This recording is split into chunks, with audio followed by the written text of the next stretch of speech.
Les choses de la vie, épisode 5. Surmonter un deuil.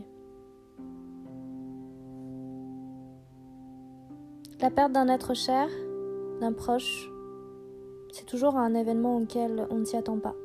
Ou alors, on s'était préparé à l'avance parce que la personne était malade, mais au moment où ça arrive, on n'est pas vraiment prêt.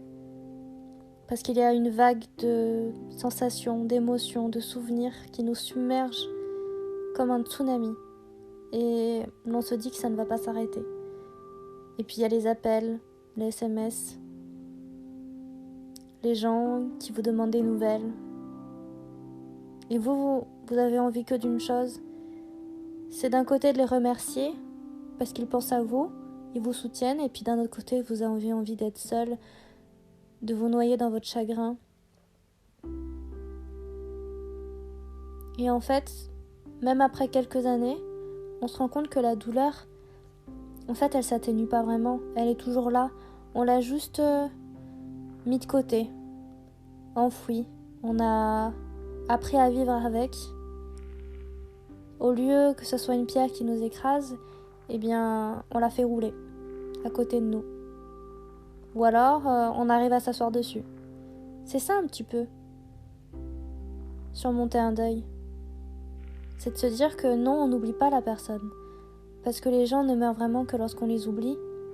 Alors la mémoire, c'est quelque chose qu'il faut travailler, les bons souvenirs, et se dire que cette personne, eh bien, elle vit encore dans nos souvenirs.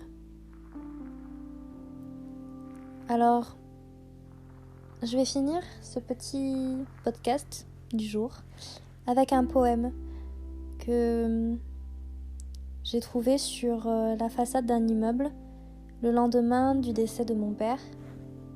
Et c'était une vraie surprise de trouver ce poème d'un auteur inconnu qui date du 1er juillet 2016.